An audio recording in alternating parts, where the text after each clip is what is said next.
and welcome to the End of Slavery Summit. I'm Cory Endrulat here with a very special guest, David Icke, 20-time author, freedom activist, and speaker. I mean, he's done everything since about, the 60s or 70s? David, I'm very glad to be talking to you about these very important topics concerning slavery. I mean, does it still exist today?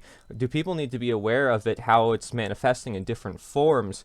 We've had many great speakers for this event, and they're addressing many different parts of this world. We're realizing our freedoms are being attacked, or at least it needs to be evaluated. There's a lot of people who feel violated into many different ways of control.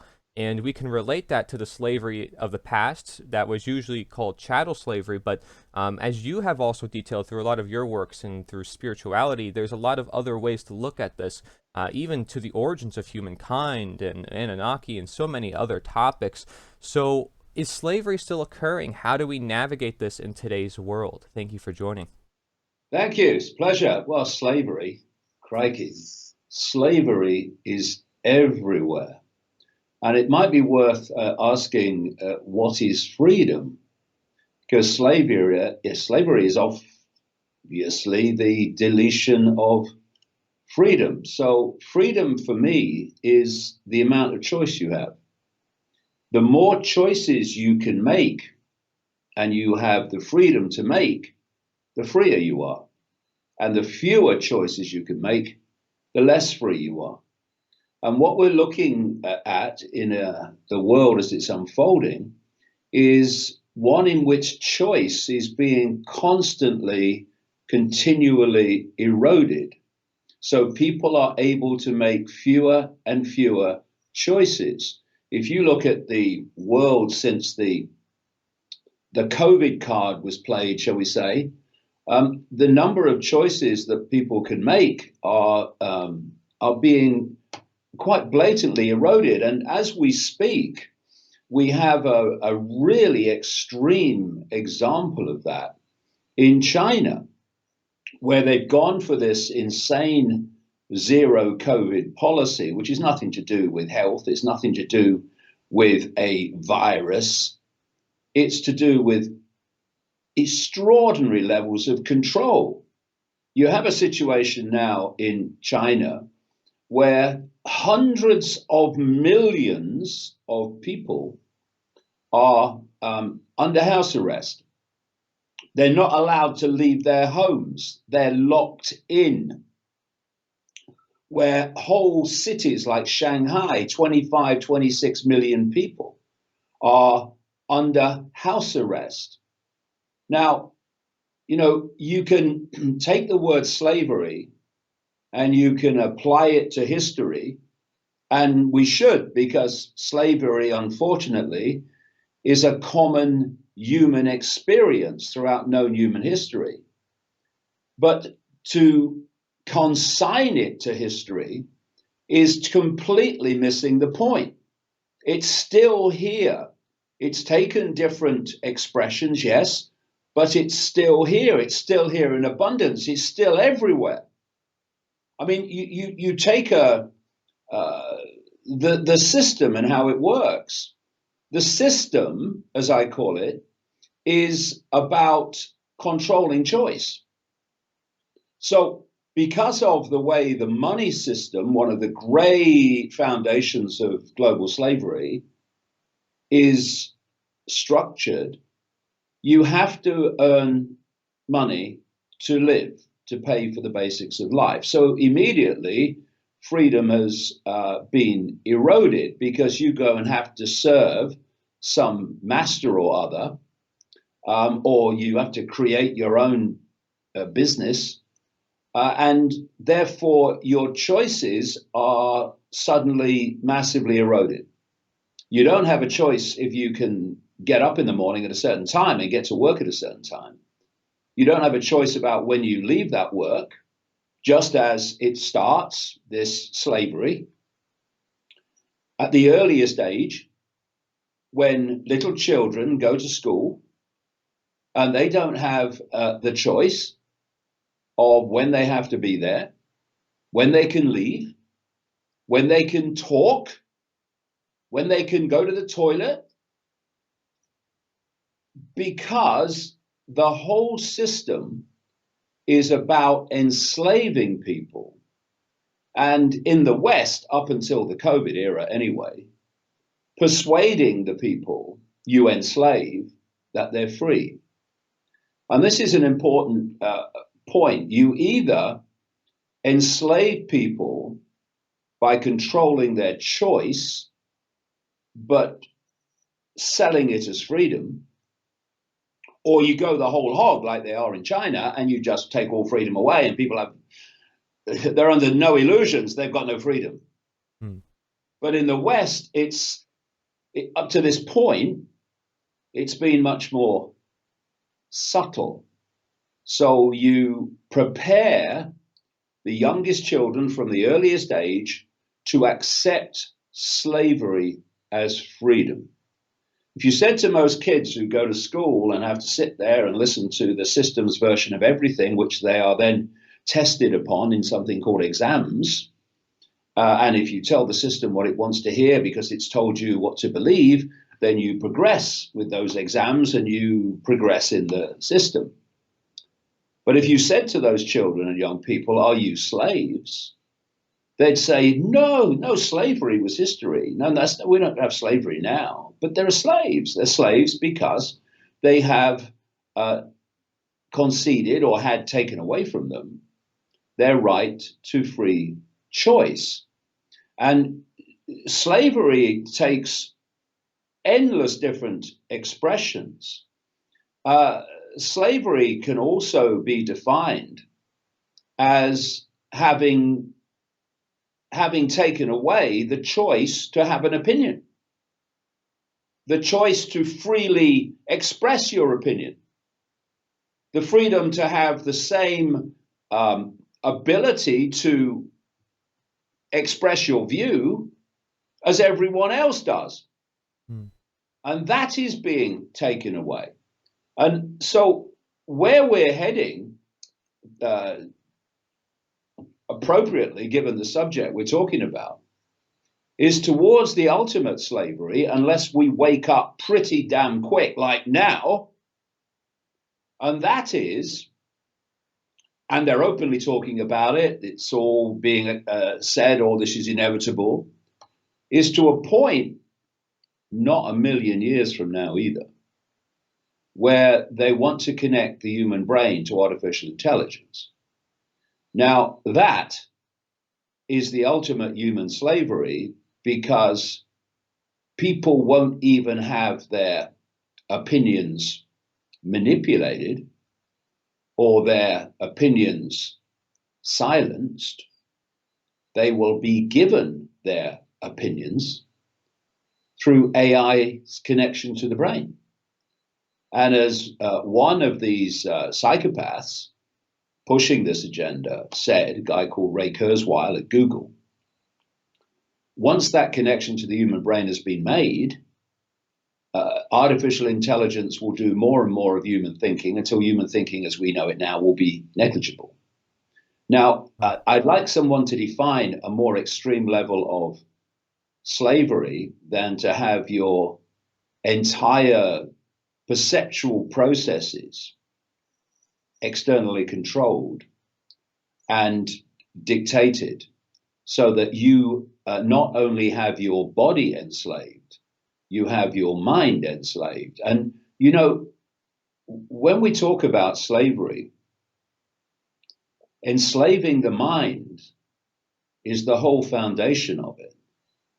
You know, you can look at China. China's a wonderful example, but you can play this out through history. In China currently, there are apparently about 1.5 billion people.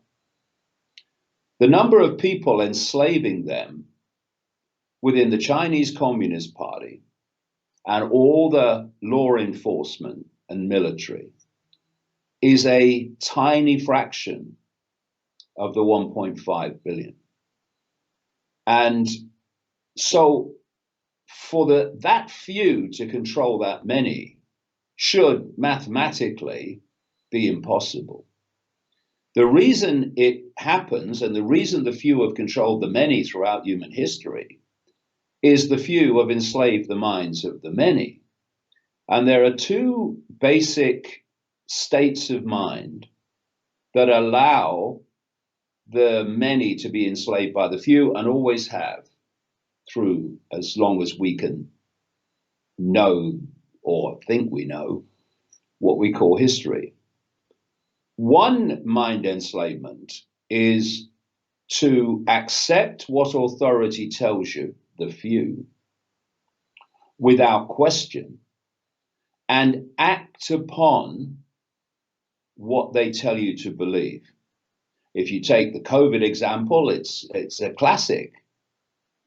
People were told to believe in a deadly virus, and they were told to believe the only way to protect them and their family from the deadly virus was to wear a face nappy, a face diaper, useless, go under house arrest, not have contact with their fellow humans, take their kids out of school. And then the only way to go back to normal, which of course was never the idea, is to have a what turns out to be, and what some of us said was before it rolled out, a deadly vaccine. It's not even a vaccine under any criteria previously used for a vaccine. So people believe that, and they acted upon it. And the information was there. I mean, people like me got censored like crazy when we started talking about it and explaining what was actually happening. Yeah, he did. But you could still find it. But that mentality, that enslaved mentality, didn't go looking for it. It just got its information from the BBC or CNN and acted upon it. So the few controlled that vast number of people in the spring of 2020 onwards, because those people accepted what they were told and acted upon what they believed in terms of what they were told. And then you had this other group that didn't want to do what they were being told to do, but they're enslaved by fear. The fear of not doing what the few tell you you must do. And those two groups, the unquestioning believers and the fear of not complying group, are totally and utterly enslaved because they're enslaving themselves. And this is a most important point. When many people are enslaving a few, well, the mathematics fit, and you can understand how physically many can control few. But when it's the other way around, when the tiny few, by comparison, are enslaving the vast multitude, then that can only happen because the multitude enslaves itself. So if 1.5 billion people, or even, well under that, under house arrest lockdown, just went out on the streets and said, we're not doing it anymore, we're not being enslaved anymore, then it will be over. It will be over in a day. But they don't. So a few, comparatively to the number, go out on the streets as they are now. And if the numbers aren't big enough, they can get picked off. But if enough people did it, they couldn't. So it's an important point to make, that it's not just the slave owners that enslave. It's the enslaved that enslave themselves through those two mentalities: unquestioning obedience and obedience through fear of not being obedient. And the point, the theme, can be seen throughout history, and it's quite blatantly obvious now as the walls close in. Appropriately, one behind me, as the walls close in and more choice is being taken away, and people's ability to maneuver, even to move, is increasingly isolated, it still remains the case today that 8 billion people can only be enslaved by a relative handful by comparison, because the 8 billion comply with their own enslavement through unquestioning obedience or fear of not being obedient. Hmm. Yeah. There's been many researchers who've talked about this. They call it statism, right? This belief in authority, in this idea that somebody has this vested authority, that they deserve more rights than you, that they have more rights than you, and therefore have the ability to rule over you and dictate your life and tell you how you should live. And there's a lot of people who partake in that belief system. You're also correct in saying, like, this has been shown throughout history. I mean, you can even go back to the biography of Frederick Douglass, a former slave himself from America, where he writes about his situation, and he felt better when his master, whipped him less, but he realized he was still a slave. Even though he was getting whipped less on the plantation, or if he was going to a better plantation, it didn't change the nature of the fact he was still a slave. And I think a lot of people can get fooled by the illusion of freedom, like you spoke of. The idea that, wait, I'm free, but I'm not really free, because freedom means I'm in full control of my ownership. And so we're And really hitting that on the so nail. you have this situation which kind of relates to what you've just said, Hmm. where they will increase the price massively of something, and then the price will fall a little bit. And people think, oh dear, the price has come down. Yeah, but it's still massively higher than it was before.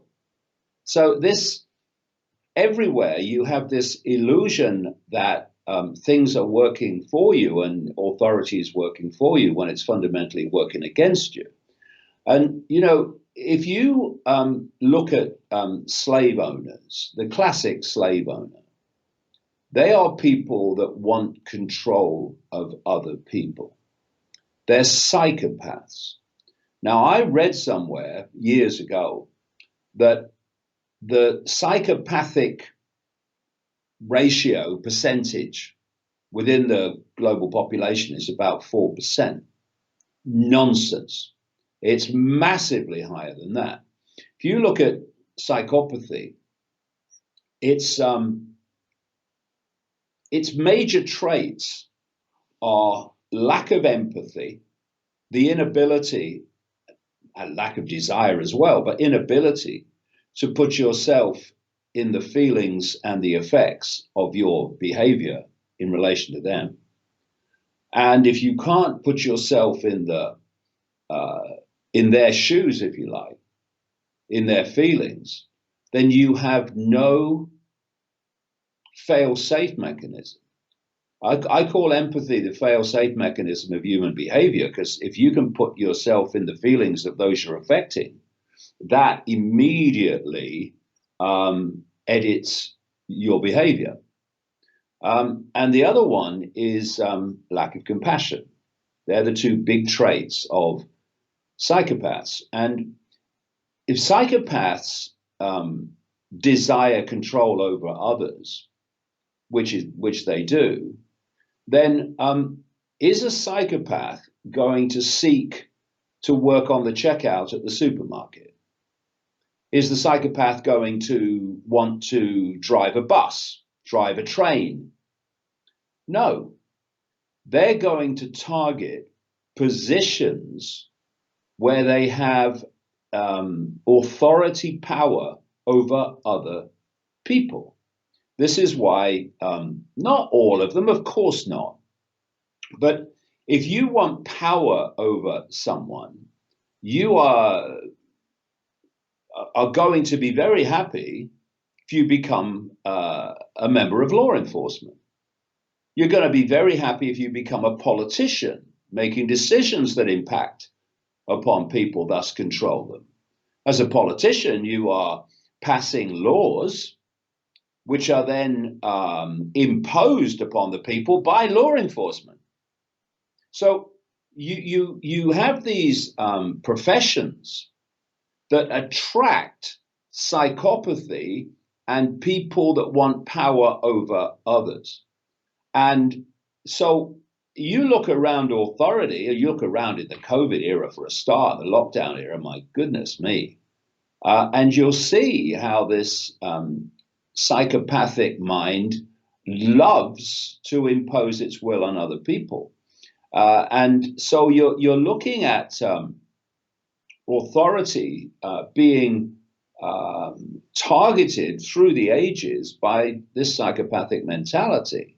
So the last thing that we should be doing is giving power and our right to choice away to authority, which will have so many psychopathic mentalities among its number. Like I say, not everybody, but a very significantly high percentage. You've got a higher percentage of psychopaths, slave owners, in authority than you have in the general population. Why? Because the psychopath wants power over the population, thus it's going to target positions of authority. And that's why you've got this greater prevalence of the psychopathic mentality in authority. And so we as a people, if we don't want to be enslaved, the last thing we must do is give our power to authority when so many in its number want power over us. And you look at what's been happening. I've been charting this in the books over the decades because I started to see a very clear change in the dynamic between law enforcement and political authority and the population. It became less and less one of service and more one of top-down imposition. And what they've been doing to advance this agenda of global enslavement, global slavery, which is what it's all about, is to hire two types of people into law enforcement and into authority in general. One is the psychopath. Are you a psychopath? Yes, sir. You got the job. When can you start? And the other is the unquestioning doer of whatever the level of hierarchy above them tell them to do. So you've got this increasing dominance within authority of the psychopathic mind, and the mind that's got a little slit in the top of its head where the software program goes in, and they just do whatever they're told to do without question. You know, my father had a saying: rules and regulations are for the guidance of the intelligent and the blind obedience of the idiot. And the software mind is the latter. It just obeys rules and regulations and administers them and imposes them without any reference to the circumstances involved. Circumstances don't matter. Mitigating circumstances don't matter. It's the rule, it's the regulation, so this must happen. They're like, well, they are not like, they are robots in the way that they carry it out. And because this has been going on for such a long time, more and more of this robot mind and psychopathic mind have been installed in positions of power within the hierarchy. And thus, the enslavement has moved apace because it's being driven not just by the inner core, which is looking for global enslavement in a world fascistic Orwellian state, but people within lower levels of the hierarchy have been put in there with the very mentality that also seeks to enslave and control. So the whole system is one. It's a whole edifice of power seeking to enslave the population. And it's getting more and more extreme, obviously. Yeah. And so the idea that slavery ended with boats crossing the Atlantic is missing the point. Missing the point totally of what slavery is.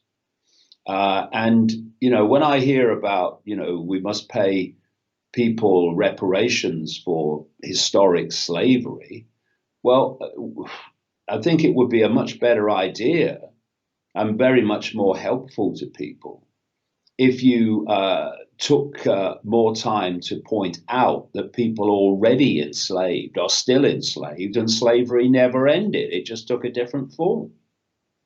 Hmm.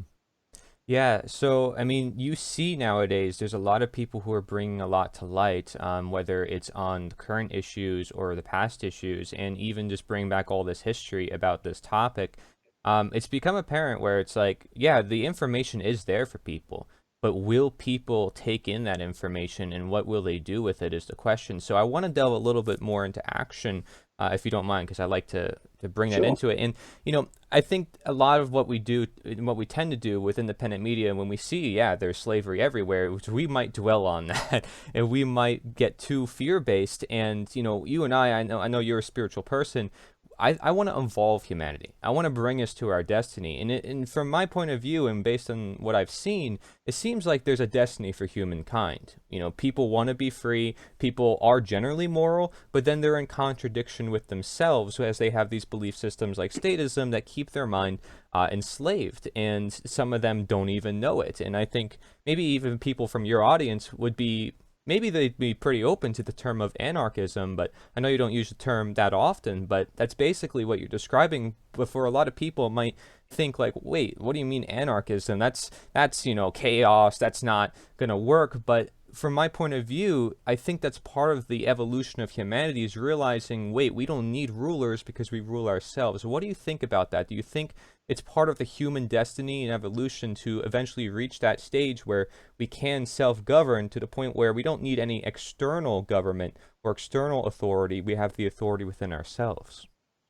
Well, there's a difference between networks that um, they coordinate cooperation between different people and cooperation between different groups. That's very different to a top-down hierarchical structure in which the few at the top of the hierarchy are dictating to people and groups of every and various kind.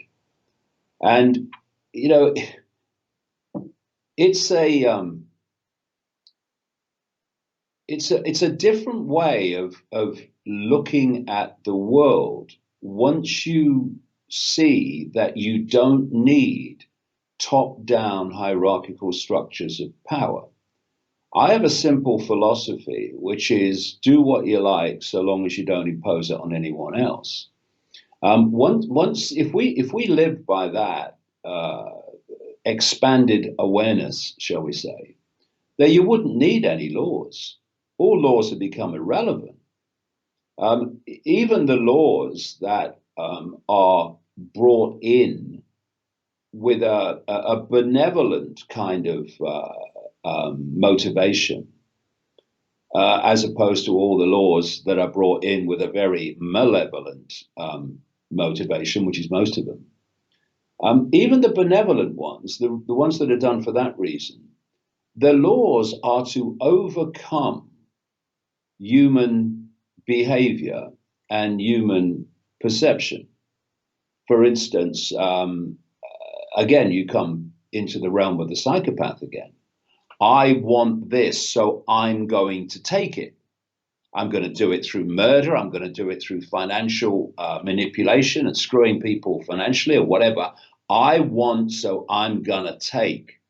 So even the benevolent laws are brought in to protect people from that mentality. In the end, it all comes down to consciousness. It all comes down to our state of perception, our state of being.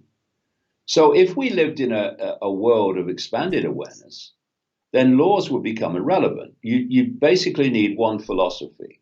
Do what you like so long as you don't impose it on anyone else.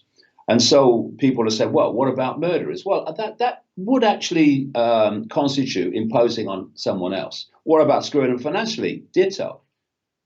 It's you choose. You have the freedom to choose what you do with your life, but you have the compassion, the empathy to not make your choices impact negatively on other people. And to get to that position, to that place, we need an expansion of awareness, because if you look at the way the system works, it's trying to get us to self-identify the I, the ultimate I, who we are, with the labels of a human life. It tells us to identify as a woman, to identify as a man, identify as something in between these days, to identify with our race, to identify with our religion, our income bracket, our place of birth, our position in the hierarchy. That's who we are.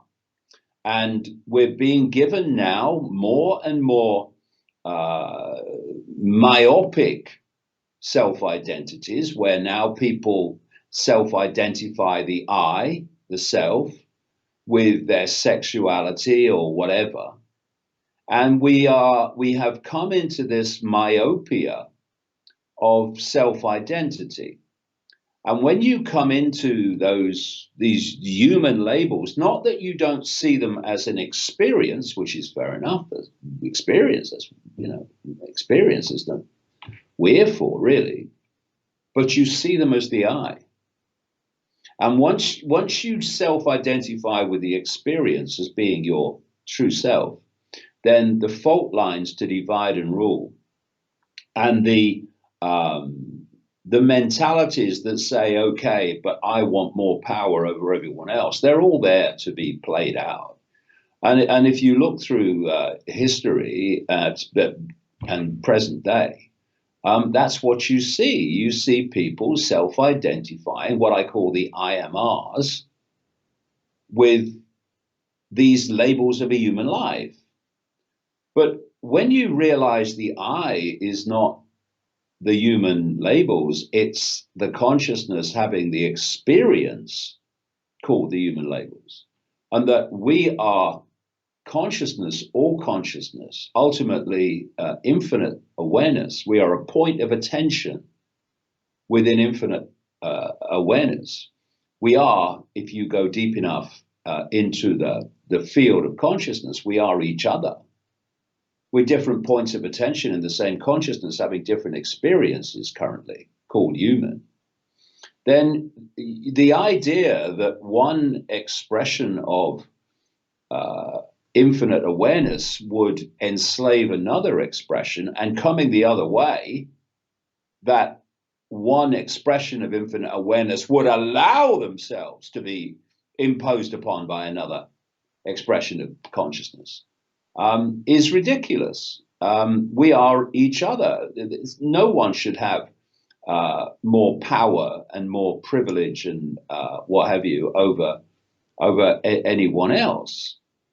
And so when you enter these more expanded states of awareness, yes, but more states of self-identity, what you identify yourself with, then the idea that you would bow to some slave owner, or that you would just take what the slave owner tells you to believe without question, is just unthinkable.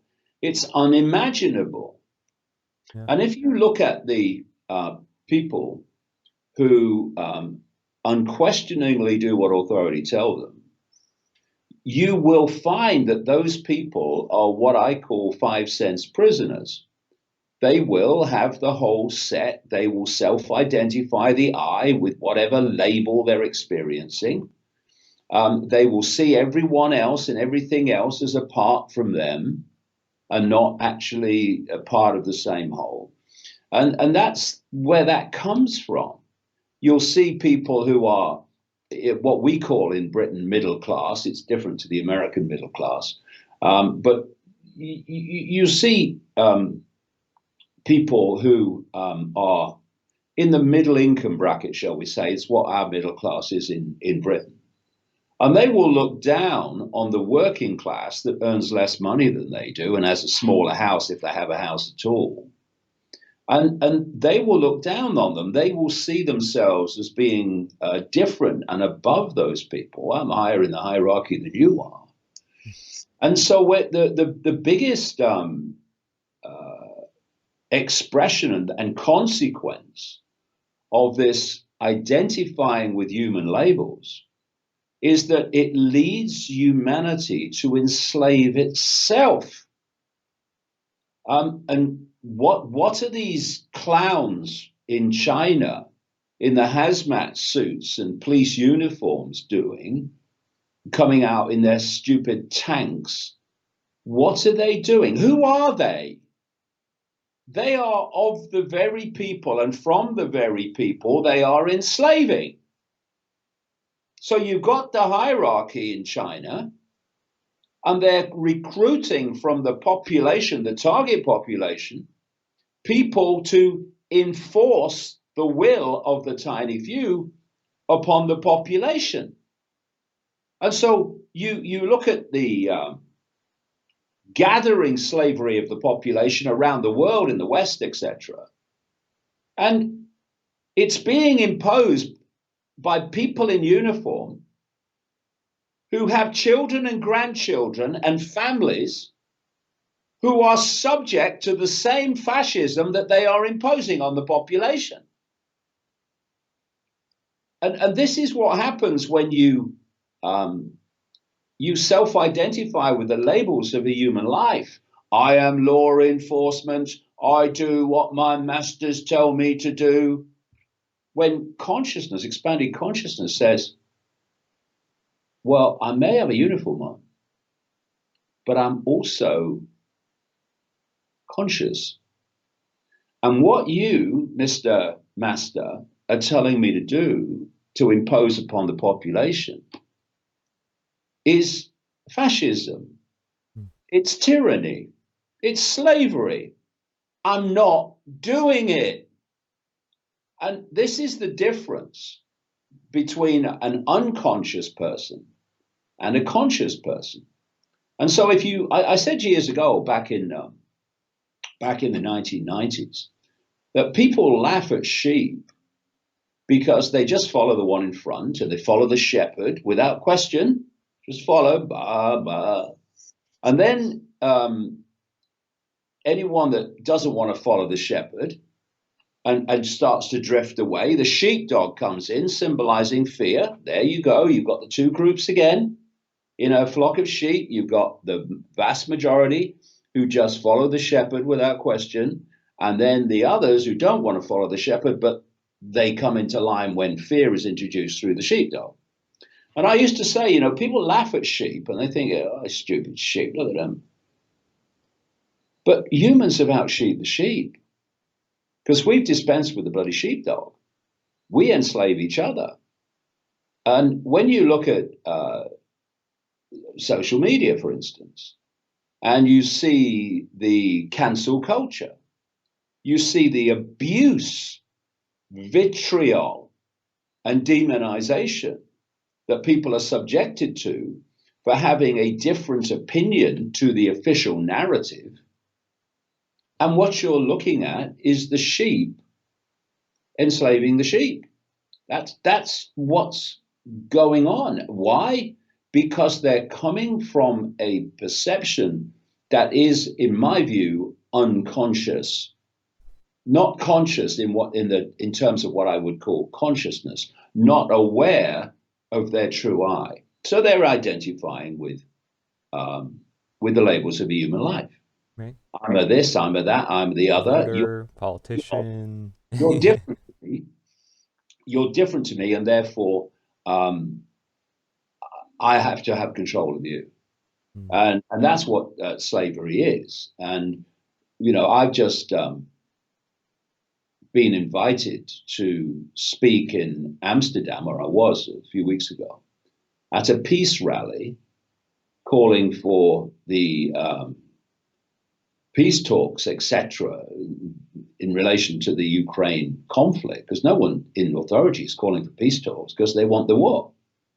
And as a result of accepting the invitation to go to speak, in Amsterdam at a peace rally for about 20 minutes, half an hour. I've been banned from 26 European countries, in fact, a lot more than that, because I'm perceived to be a danger. Well, I am a danger because I'm putting out information that I don't want people to hear.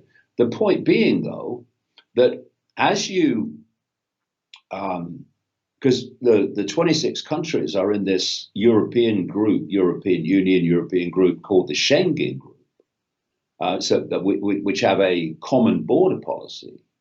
And so when you're banned from one of them, you're banned from all of them. And people like America and Canada and other countries, I'm already banned from Australia, they take the Schengen information system, as it's called, as their criteria for whether someone's allowed in the country or not. And therefore, you're banned from a hell of a lot more countries than the 26. And this is what happens when you reach a point of global slavery where you centralize power to such an extent. And the idea of the way the world's going is to take us to a point where a small cabal at the center, world government, ultimately unelected, would impose its will on the entire population, which is what vaccine passports and all this stuff is about. China being the blueprint for the world. If you want to know what's planned for the West, look at China today and you'll see. I've been saying that for decades. So when you centralize power, you're basically centralizing the slave owners. And more and more people at each point you centralize are being controlled by fewer and fewer and fewer people. And when you do that, you can have this situation that I'm in currently. We're challenging it in the court, whereby one says you're banned, they all ban you because it's centralization of power. And this is where we're going in the world, to global slavery. Never mind slavery's history, global slavery, where everyone is a slave. And if you look at the Chinese system now, they have this QR code. You can't do anything in China now. And China is the blueprint. I've been saying it for so long. And look what's happened since the COVID era. That China's moved to the West in terms of the way society is orchestrated and organized. If you haven't got the right ticks on your QR code, then there's more and more and more and more and more things that you cannot do. You cannot take part in mainstream society in China without the social credit QR, the right QR code. And that's what these vaccine passports are being introduced and pushed for around the world, around the West, is the same situation where you will be banished from society if you don't do what authority says you must do. And what is that? What is that? That's deleting choice, thus deleting freedom, in a way that we've never seen before globally, because it's never been technologically possible before. So we're at a crossroads here where the population needs to decide whether it wants to continue down this road of acquiescing to authority through mindless acquiescence or fear of not acquiescing. Because if we go on doing that, that's what lies at the end of this road, and not too far from now either. And yet the irony is, people say, what can we do? Well, I'm not really interested in finding solutions, because solutions invariably lead to more problems if you look at history. What I'm interested in is removing the cause of the problem, because any problem that's perceived as a problem has manifested because it has a cause. There's a reason it's manifested. And so if you take away its reason for manifestation, you take away its manifestation, the problem disappears. And the big problem, it's not even this global cult, as I call it, that's orchestrating this, because there's not enough of them to impose it. The big problem is the slaves enforcing their own slavery on themselves and on others. And while that continues, there's really no answer. Yeah. The answer is staring us in the face. What do we do? How do you remove the cause of the problem? You stop unquestioningly acquiescing to authority, and you grow a pair and you grow a spine, and you stop doing what you really don't want to do because you fear not doing it. Gone, over, finished, slavery, finished, gone, deleted when people do that. Because no authority can cope with that. Yeah. And so until that happens, nothing can change because the cause of the problem remains. And so what I'm bashing out all the time is this recurring message, mantra, if you like. It's not that slavery is being imposed upon us. It's that we are accepting it being imposed upon us by our own behavior. Mm-hmm. And until that stops, you can't stop it because your behavior is what's allowing it to happen. Yeah. And it's amazing talking to you and many others about this. It's actually a lot of people, you guys are coming to the same conclusions, that it's mental slavery is the most dangerous form. Even a lot of writers of the past spoke about that. And it's like we have all the proof, I mean, really to show it. And I think what you hit on was just so important on every single level, from the labels to the action. Because, you know, I will call myself an abolitionist at times because I did my own research to sort of use that term, but I never would title myself. Like, I usually would just say, you know, I'm just a human being. And frankly, even if you call yourself an anarchist, but if you say that's the destiny of humankind, you realize that's our natural condition. We're just human beings. We're all just human beings. If that's the goal, that's technically what we are, and we're respecting each other as human beings. Like you said, not really, you know, one person's more special or less special than another. It doesn't help us to alienate ourselves and say, I'm a this and I'm a this, like you've mentioned. And I encourage people to check out your videos on psychopathy and the I am label as well.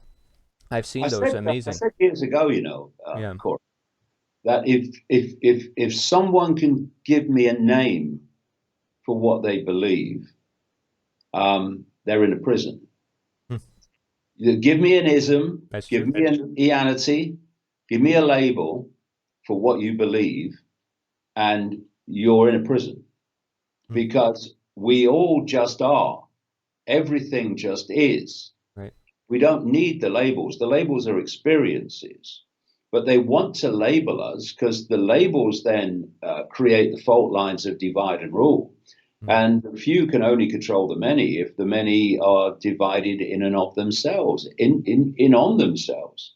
And that's what's happening. So what you have, for instance, with Black Lives Matter, you would think that with the historic slavery of black people, that they would be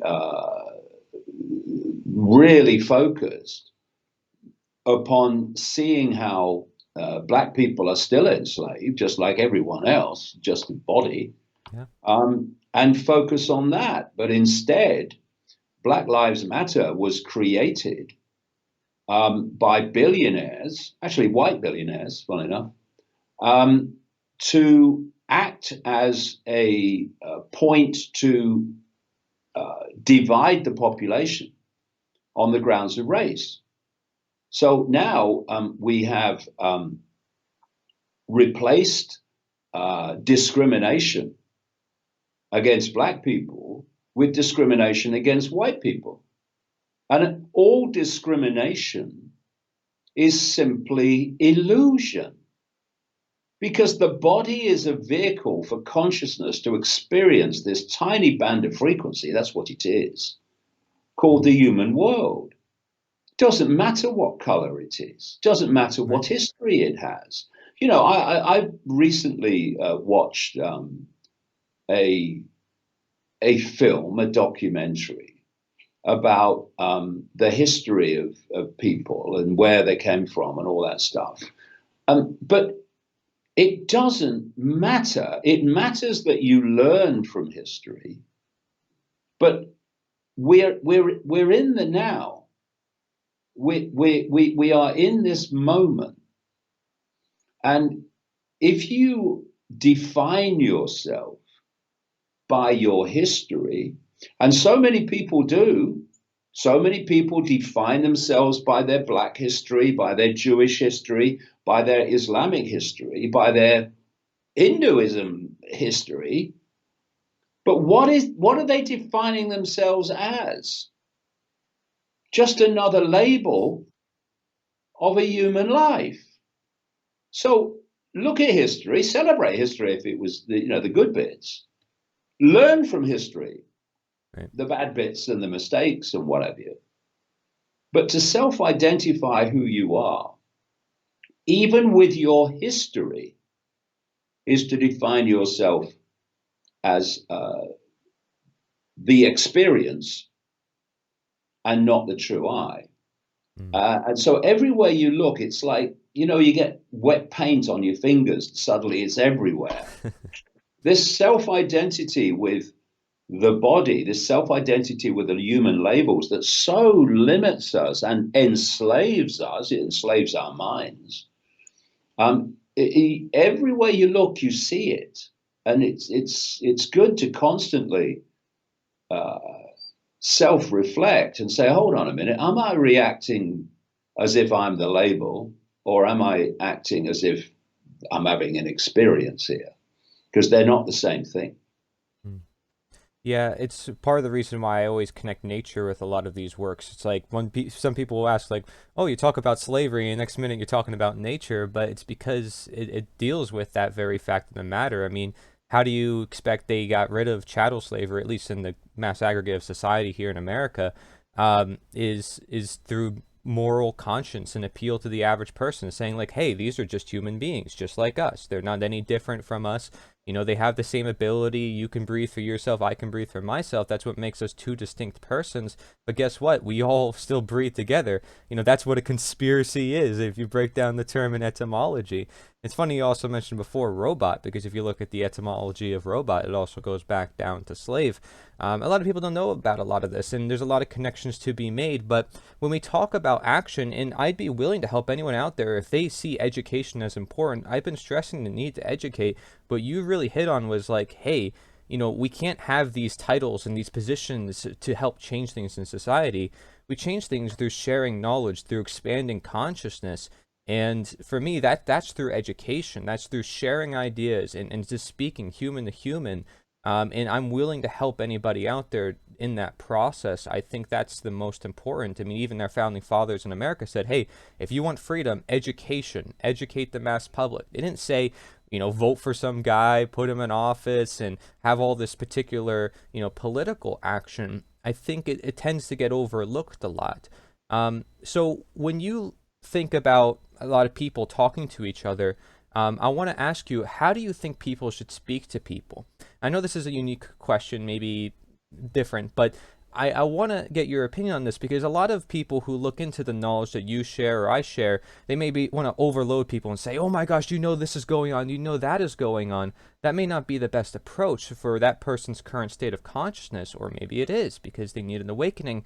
How should people speak to other people? Should it be individualized, or should they go in with like a natural law doctrine like Mark Passio, saying this is what's right and this is what's wrong, and let's use that as the basis for argument? Well, all of the above, really. Mm. I mean, you put information out there. I put information out there constantly at different levels. In the books, it can be highly detailed, because Right. people say, well, where's your evidence then? Well, okay, there's the evidence. But you can put it in another way, where it's simply a matter of how conscious are you. You mentioned there about the end of slavery, well, the end of official slavery in the United States. What brought that about? A change of consciousness. Uh, People went from believing that they had a right to control another human being and force them to work for them ongoing, to enough people, not all of them, enough people reaching a state of consciousness where they saw the horrific wrongs that represented, and it came to an end. So it's consciousness that is going to change things, because we act as we do because we think and have emotions that we have.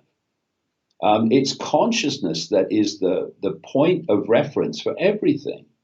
I do what I do because that's what my consciousness leads me to do. The whole target of those that wish to enslave us is our perception. It's our mind's perception of reality and our perception of self. So if you can control someone's perception so they will just do whatever you tell them without question, you got them. Their behavior will follow. And if you can get another group that really doesn't want to do what you're telling them, but is terrified of not doing it, because what are the consequences for me of what authority might do, then you've got them. And in the end, if they can control your mind and your perception, they control your behavior. So what is human society? It's the totality of human behavior. Where does that come from? The totality of human perception. And that's why the target is the mind and the perceptions of the mind. And this is why they want to move to a connection to artificial intelligence, so they don't even have to manipulate what you think anymore and perceive anymore, because that will come direct through the connection to AI and will become a hive mind where everyone literally thinks the same, because that's where it's all coming from, a central point. Now, if you look at what's happening in terms of this mental and emotional slavery that's going on, we're heading towards that point, even before there's any direct AI connection, which is being done in multiple ways, not just the way people think it would be done. Then you look at what's happening. People are having abuse and demonization, canceling, losing their jobs if they do not think the way the official narrative tells them to think. And you've got all these foot soldiers called wokers who think they're anti-system when they're absolutely slaves of the system and foot soldiers of the system, imposing the abuse and the demonization of those with a different view. But what is happening? You have this perception, at least in the way you express yourself. Otherwise, these are the consequences. And more people, therefore, are moving into this narrative, official narrative, because they are frightened of losing their jobs or the consequences of having a different opinion. What is that? That's people being herded into the same perception. And what happens is that at the start, if you take reality in its widest sense of multiple opinions to be 2 plus 2 equals 4, what's happening now is we're being told to believe that 2 and 2 equals 5. In fact, 2 and 2 equals 4,450 often. And there are consequences if you don't believe that. And what happens then is that at the start, people will realize that they're being herded and pressured into externally accepting that 2 and 2 equals 5. But in the end, they start to believe it themselves, and they believe that complete nonsense is reality and total lies is the truth. And this is happening now, this herding into specific narratives you can't deviate from.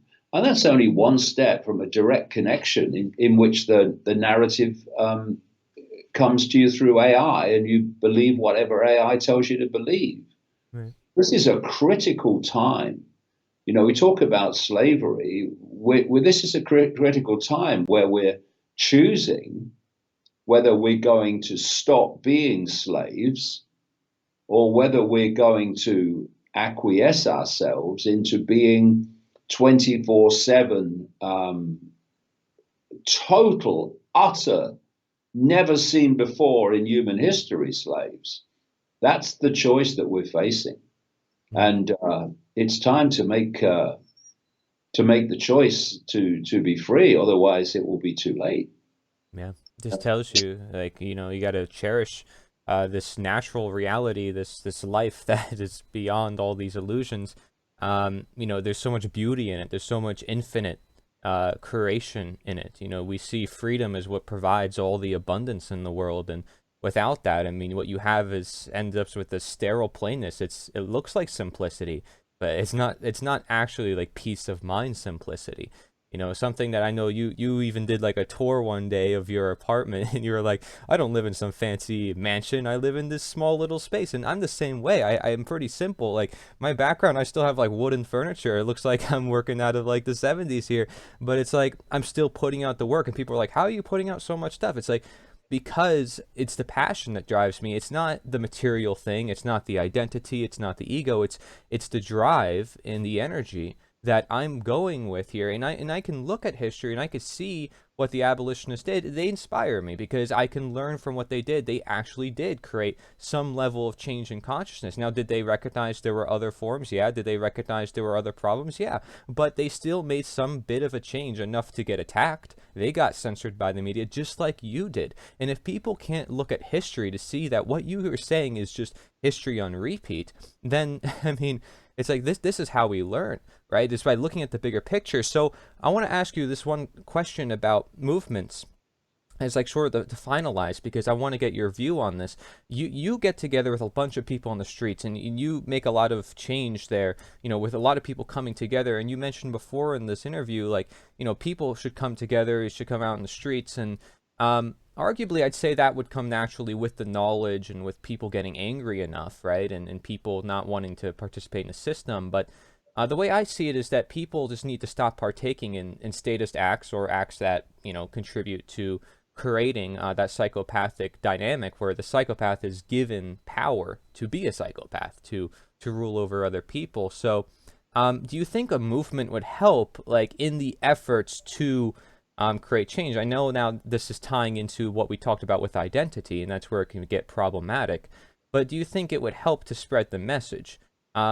Because it might be necessary in some people's view to have some sort of central message as the forefront to say, this is what we're doing. We're ending slavery, or we're ending this belief system or that thing. Sort of like there was a focus back then, and you see it with every movement. It's like, we're nonviolent. This is what we're doing. We're not going to pay taxes. It's very clear and directed.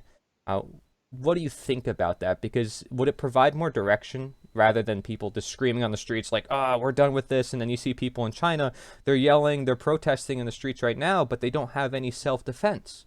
So do you see, like, there needs to be like a connection between like the knowledge and the ability to defend yourself, and then having enough people to do it?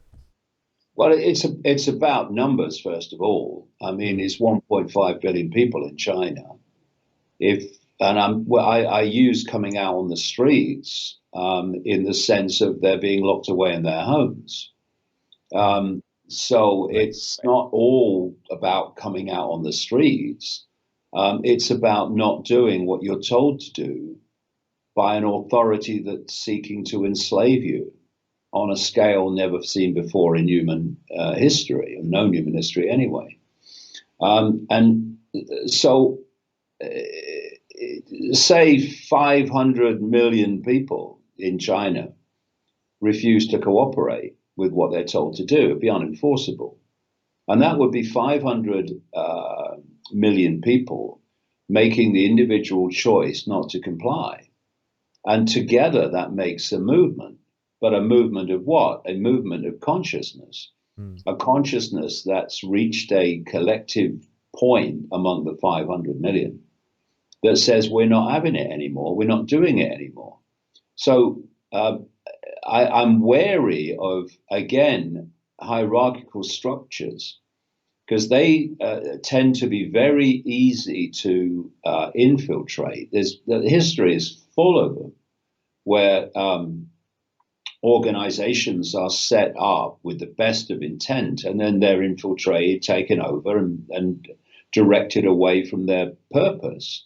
What you can't do is, in the same way, is manipulate millions and millions of people coming to a state of consciousness where they agree that they're not cooperating anymore. It's just mass non-cooperation. It's not even orchestrated mass non-cooperation. Just we're not doing it. And it becomes unenforceable. I mean, we had a little example of what I'm talking about. Back in the, 1980s, Margaret Thatcher introduced something called the poll tax, which was a wicked tax because it taxed people not on the basis of their income. So people with lots of money were paying the same as people with next to nothing. And this is an interesting point given what I said earlier. This affected both the working class and the British version of the middle class. And so this, it's affecting the working class, nothing to do with me. Oh, it's affecting the middle class, nothing to do with me. That fault line was dissolved because it affected both. So what happened is enormous numbers of people refused to pay it. And what happened is that so many people didn't pay it that Margaret Thatcher had to withdraw it and bring in a much fairer form of taxation. Not to be said about taxation in general, but I mean, in the sense of it was better than the one that went before. And that was the end of Margaret Thatcher. The Iron Lady, the impregnable Iron Lady, was shown by non-cooperation not to be impregnable and not to be iron. And that was the beginning of the end for Margaret Thatcher, because she'd lost this invincibility, this authority. And she lost it because people said, we're not doing it. And there wasn't really, because I was involved in it, I didn't pay it either. There wasn't like an organized thing. People kind of organized among themselves. They had local meetings. I went to a lot where I live, where people would come and explain what was happening and what could be done. But people all over the country were making individual decisions and in community groups that they weren't going to pay it. That was the common theme, and they didn't. And it was unenforceable because of that. Now you can play that over anything, whether it's the COVID lockdowns, whatever it is. I mean, if people came out in vast numbers and opened their businesses and went and bought things in their businesses and refused to do what the authorities were saying during the COVID lockdowns, they were unenforceable. Yeah. You know, I'll give you a quick example. When the lockdown started in Britain in the spring of 2020, the number of people who were protesting about them, going out there, you know, challenging their rules and doing things they were told they shouldn't do, there were so few that they were picked off. The police would move in, they'd arrest them and all that stuff. But by the spring of 2021, the numbers going out in the streets in London at these marches, rallies, had got to such massive numbers that the same police were just standing at the side of the road watching us walk past. Nothing they could do. It's just too many people. And, you know, I do get frustrated sometimes when I hear people say, what's the solution? Yeah. Well, it's staring back in the mirror. It's staring us in the face. 8 billion people controlled by a relative handful. I think I see a way out of this. And slavery stops when people stop enslaving themselves and stop enslaving each other, because that's how slavery operates: self-enslavement and the enslavement of other slaves. Hmm. Yeah, I try to look at the root cause to what's going on, like you said, because once you get rid of the root cause, the cause of the problem, then sort of, the solutions, I mean, that is the solution. Is like there was a problem that was created for the very reason of division, right? Problem, react, solution, as we like to say, Hegelian dialectic. So it's just about recognizing that, and then boom, you're looking at a world view of a higher view and looking at it and you have more consciousness of what's going on. I agree with you. I think it would happen sort of naturally on its own, but so then education would be, you would say, like the most important step. Or I mean, if you had to put a label on it, would you say education is probably the most important then for consciousness? Well, education is information. Mm, In what we call education, as in the education system, it's not right.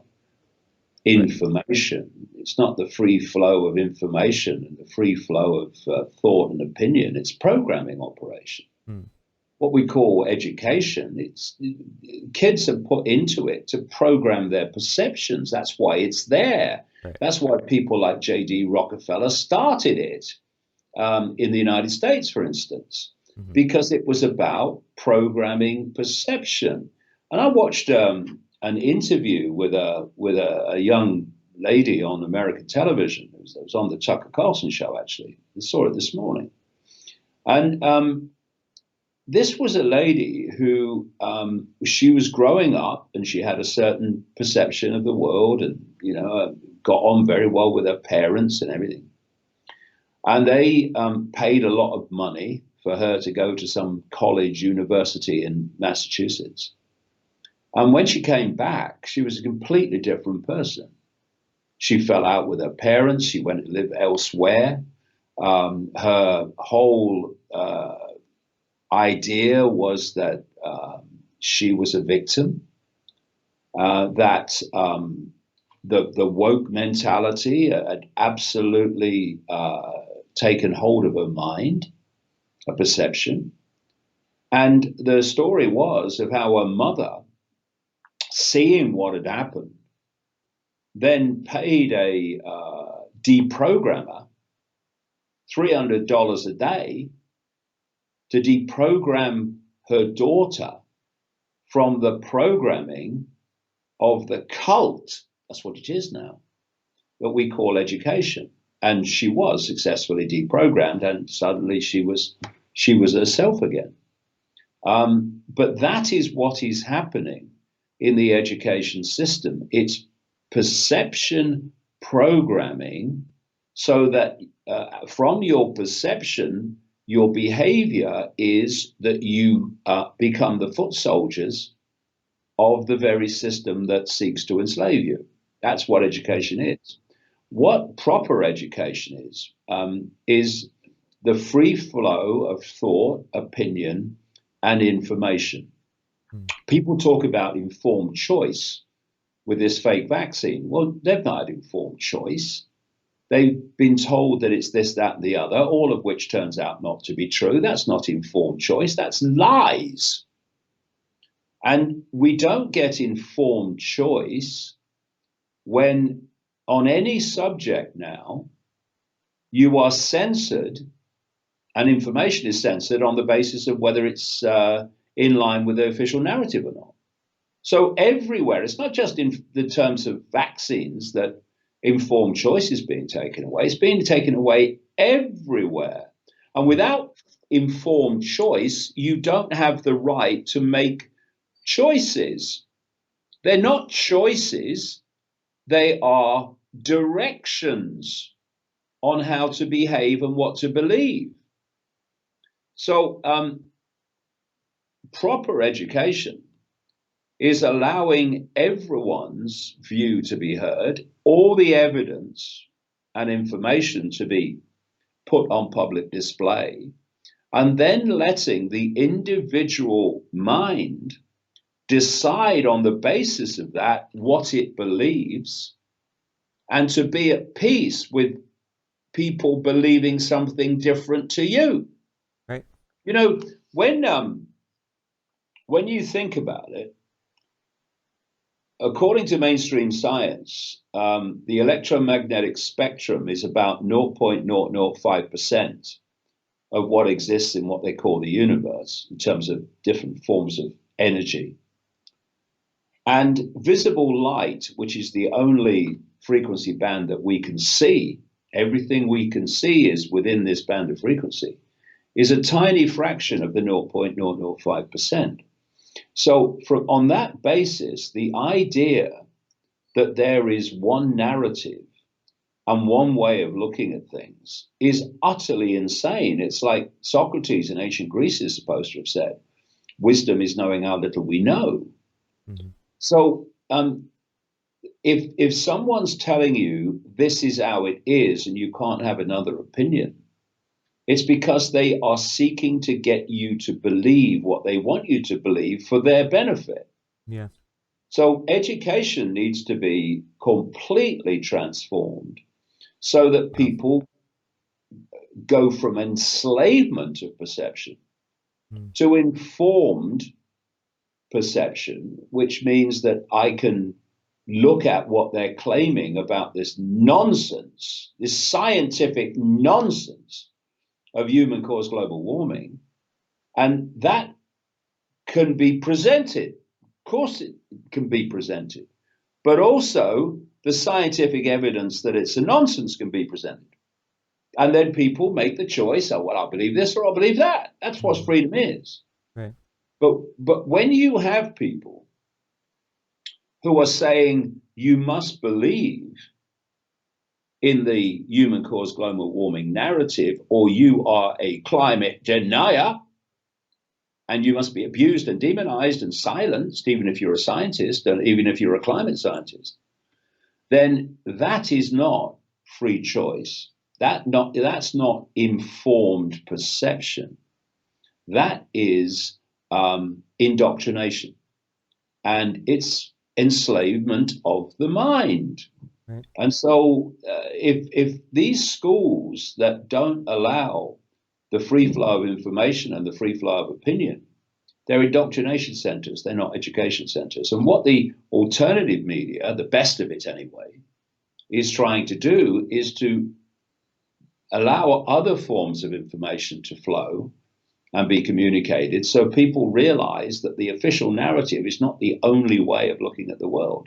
Right. And that's setting so many people free. It is. Straitjacket of authority narratives.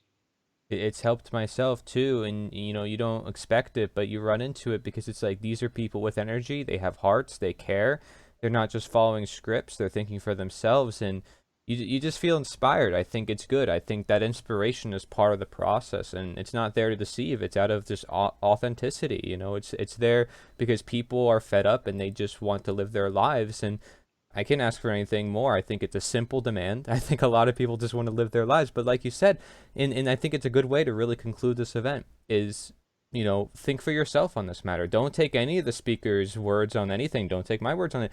Think about it for yourself. I mean, that's totally what freedom is, right? Is the ability to question what's going on. There's two prongs to this. Think for yourself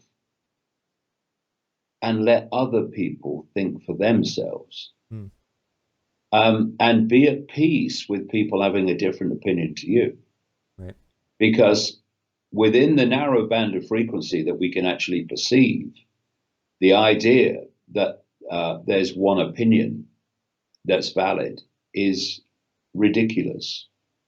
And when you look at religion on the basis of this narrow band of frequency that we are perceiving on, the idea that all you need to know is between the covers of a single book, whatever the book is, and if you don't believe it, then you are a blasphemer, is utterly insane. It's a form of mental illness, actually. If people want to believe in the Bible, they should believe in the Bible. And if people want to believe in the Quran, they should believe in the Quran. Yeah. The problem comes when people who believe in the Quran want to impose their beliefs on others. And when people who believe in the Bible want to impose their beliefs on others, that's when the problems start. and believe what you like, but just don't impose it on other people. That's my philosophy. Right. And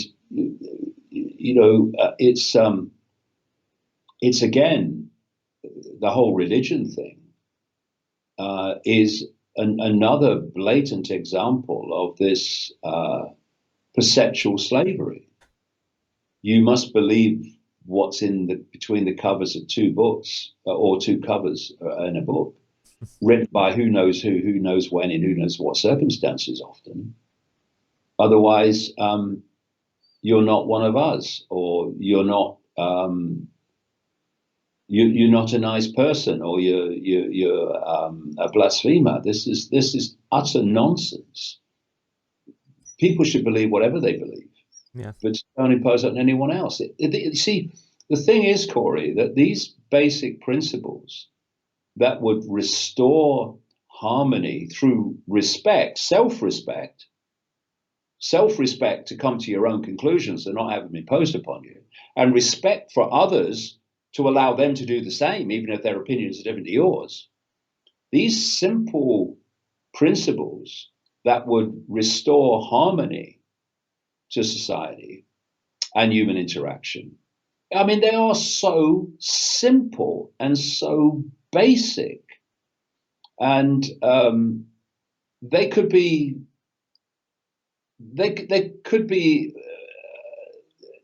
used to transform society into a place of harmony anytime we choose to go down that road, and stop thinking that just because we have an opinion, that anyone that has a different one must by definition be wrong. That's just ridiculous. Right. Like I said before, I mean, they're still human beings. Like, even, I know this might surprise some people, but, all these elites and so-called people that we want to say are this or that because they are doing this or that, and we can judge them by their actions, I still have some faith deep down inside me, looking at, like, they're still a human being. And I know that maybe they may not treat me as a human being, but if I let go of the idea that they're a human being, then I'm sort of feeding that idea that they're different from me in a sense. Am I not? Because if I have faith into their healing process, if somebody is healing over a cancer and I have no faith that they can recover, then basically I'm like, okay, well, I guess the cancer is going to take over the person. And I think something that is part of the process of healing might just be faith, and not religious faith, not just like worship. I'm saying faith in the sense of understanding your direction and therefore having faith upon that direction, having knowledge behind it, not just pure belief. Well, I kind of try to go beyond human. I think human is just a brief experience. If we go Yeah. into the realms of consciousness, Vibration. everybody is an aspect of an infinite state of awareness. Yeah. But not everybody, quite clearly, is infinitely aware. In fact, in the human world, working through these biological computers, no one is infinitely aware. And it's just a case of how far people get disconnected from an expanded state of awareness that allows them to see the big picture, the big eye, and not just the little picture and the little eye we call human. And if you get isolated from expanded awareness enough, then you're going to express that in your behavior and your perceptions of reality and your perceptions of self and your perceptions of other people. But no matter what you do, no matter how unpleasant you may act in your ignorance, you're still beyond the ignorance, an expression of all that is, has been, and ever can be. So, it's not a case of you're bad infinitely. It's Right. that you have lost connection to the infinite to the point where you've become ignorant, confused, and bewildered, and taken on a self-identity that's a fraction of what you really are. And awakening, what is awakening? It's awakening from the prison cell of the five senses and the prison cell of the body senses and the body perceptions, and going out into a more expanded state of awareness, and therefore you seeing things from a panorama point of view instead of a myopic point of view. That's all awakening is. You're awakening from the myopia of five sense reality, which most people live in. And you can understand why. When you expand your awareness beyond the vehicle that allows us to interact with this reality, then you start to see the panorama, you start to see the big picture, you start to see the tapestry, how everything fits together, you start to see how the dots connect. But with five sense only perception, you only see dots. Everything seems apart from everything else. That's true. You seem apart from everything else. And you can fall as a result of that, like I say, quite understandably, into a sense of you are the human labels of a human life. And at that point, if that's all you perceive yourself as, they got you. They got you exactly where they want you. In the five sense prison cell, self-identifying with a brief experience and losing touch with the fact that you are the consciousness, ultimately infinitely conscious, having the experience. And the difference between the two is absolutely fantastic in the way you see the world, the way you see reality, yourself, and the way you see other people. And so this awakening is awakening from that five sense myopia into a more expanded state of awareness where you can see things that you can't see in five sense myopia. And the reason they want you to self-identify only with the five senses is because they got you then. They've got your perception. They've got your perception of the world, the perception of hierarchy telling you what to do, or you're fearful of it, and perception that you have no power, that you have to follow authority because they know what they're doing and you don't. All these things come from this five sense myopia, this sense of isolation, separation from everything else. When you awaken to the greater consciousness that you are, you realize there is no separation. Right. And at that point, there's no way that you will allow yourself to be enslaved, or you will have any desire to enslave anyone else. That's a human perception. It's not a consciousness perception. And it's the fact that people, vast numbers of people, live their lives from the perspective of the five sense myopia, that they enslave themselves and are quite happy to enslave others. Everything comes from consciousness, the expansion of awareness out of the five senses. Everything comes from that. Slavery is a five sense phenomenon. Yeah, thank you so much for sharing all this great information with people. And before we wrap it up, is there anything that you want to share with the audience that's coming up that's important, or where they can find more about your work and all your great content you've put out for so many years? Well, davidicke.com is my main hub personally. It's where all my videos are. I upload videos every week, and news stories go up every day in context, not the way we're told to see the world, but in the context of what's really happening. And of course, you get my books there as well. And I'm at the Iconic studio. I'm in just a little part of it here, but we have a studio called Iconic, which is a media platform which does news shows virtually every day now, looking at current events from the perspective of what's happening as opposed to the narrative we're told is happening.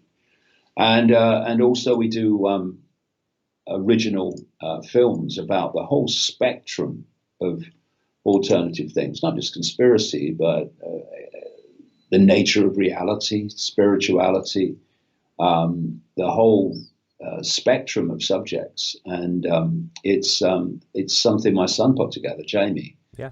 about 2 years ago now, 2.5 years ago, and it's been immensely successful because it's a vehicle for people to see these other possibilities to explain the world that challenge the official narratives of how we're supposed to see the world. Mm-hmm. And that is true education. Gets everybody thinking and everybody innovating in a sense. That's how we break out of the box in our own boxes, and we Yeah. don't even realize that we're in a box. I mean, we keep asking questions and expanding the mind, and that's how we, may you say, expand consciousness. I think it's beautiful. Everything you said was so beautiful. I want to say thank you for your family as well, for helping me get in touch with you. I just wanted to throw that out there, and for them doing this work as well. I know, like, your son, I mean, it's so much, your family is doing a lot as well, Yeah. and you've just done so much great work over the years. So I just want to say thank you so much for that. I mean, you're doing a contribution for humanity, which I'm never going to forget. It's always going to be within me and my soul, essentially. Well, that's very kind. And it's been great talking to you. Thank you. Yeah, I appreciate it. And so if anybody wants to hear a lot more talks like this and a lot more speakers with a ton more resources, feel free to go to endofslavery.org or nita.one/summit. This is the End of Slavery Summit. Thank you very much for watching, everybody. Take care.